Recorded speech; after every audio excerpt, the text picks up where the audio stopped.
We've never forgotten the chicken dance.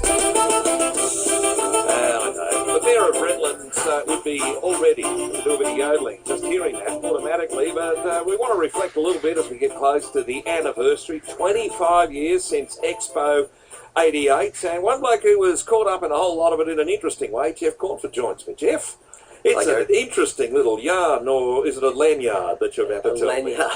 Nice, nice.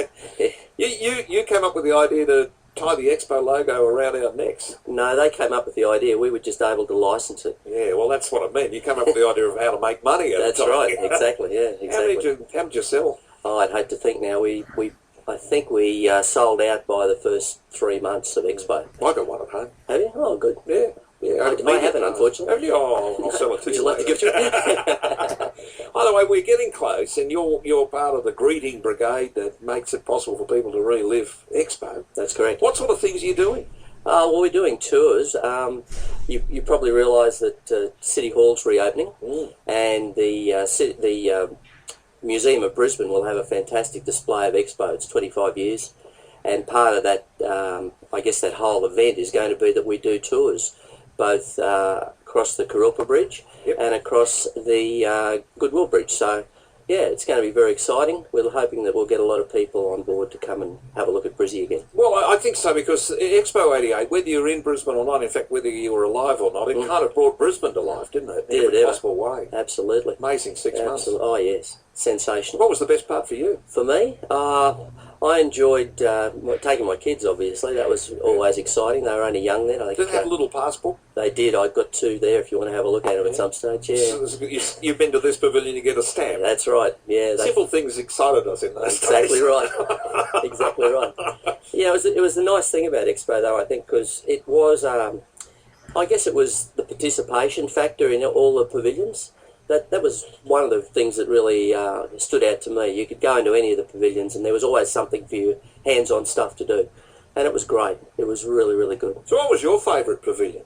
I enjoyed the New Zealand pavilion. Everybody says the Kiwi pavilion. Yeah. Was it the ice cream? New Zealand ice cream, yeah, that's right, yeah. Yeah. Yeah, there was just something special about that ice cream. It was indeed. Brisbane, how many ice creams do you reckon you had during the Expo? Oh, I hate to think, probably 1 or 2 a week, I suppose. 1 or 2 a week. Yeah, and I would have been on the low side. Yeah, that's 50 ice creams. They were lined up. They were. All the time. Absolutely, and that's the crazy thing. Again, why were we so enthralled by New Zealand ice cream? No idea. No idea. Because it said New Zealand? Exactly, it was new. It was new. What about the Australian pavilion? It was pretty good too. The Queensland pavilion. There was a lot of talk about the future. The monorail seemed pretty futuristic. It did. Yeah, it's a shame that we didn't keep it, isn't it? Where is it? Down the Gold Coast? Someone said it's down the Gold Coast now. Yes. Yeah. I think the art was fantastic. That was and very exciting. A lot of the art's still around the streets. It is. Yeah. We actually incorporated in some of our tours. We have a public art tour for the greeters, and it's.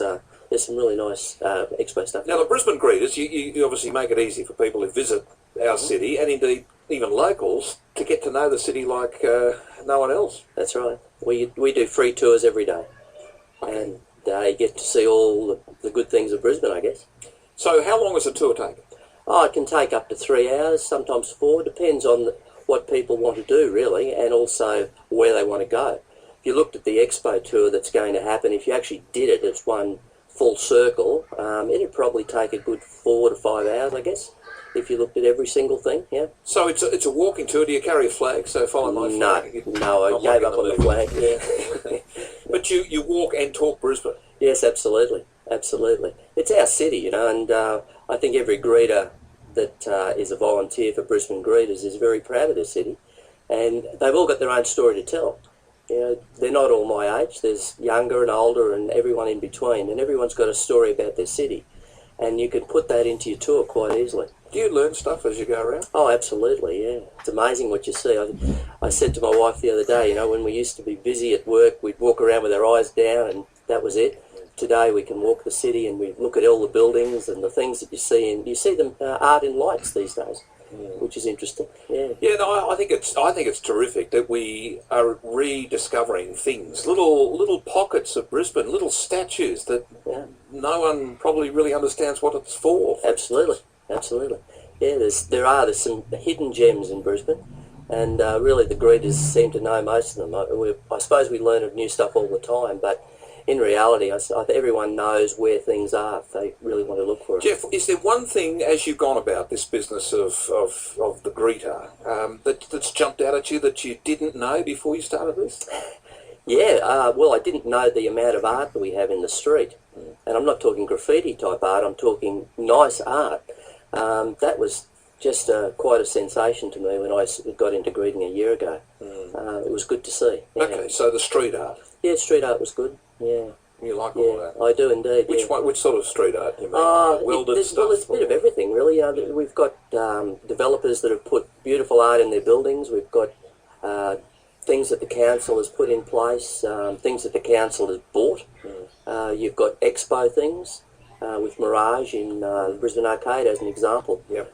It's all over the place, really, and it's just a matter of really looking at it and seeing it. And I guess most of the greeters that, I think you had Blair on last week, actually. Yeah. Blair is sensational on getting things off the internet. He just knows, and he follows the trail until he gets the answer he wants. Well, either way, I mean, you say there's stuff all over the place. What you're doing is helping stitch it together. Very much so, yeah. Very much so. You get that fabric of the city. Yeah, and I think we're introducing Brisbane to a whole different clientele. I think when I first started, I looked at it and thought, well, people are getting off a flight at 4, 5, 6 o'clock in the morning in Brisbane and they can't book into their hotel. What are they going to do? And they come down to the VIC, the Visitor Information Centre in the mall, book a tour, and they can go and see Brisbane while the room's getting kind of embarrassing, isn't it? Visitors to the city get to know more about the city than we locals necessarily. Unfortunately, that's true, yeah. All right, well, we should try and repair this. How do you book a tour? You book a tour online, or you can go to the VIC in outside the Winter Garden. Okay, Visitors Information That's Centre. right. All right, that's all good. It's good advice, and thanks for dropping by. My pleasure. I'll look forward to your... I'll look at those passbooks with all the stamps there. I've got to check out mine when I get home. Excellent. Thanks, Jeff. Part of the Brisbane Greeters and Expo. The excitement of the 25th anniversary coming up, of course, at the end of April.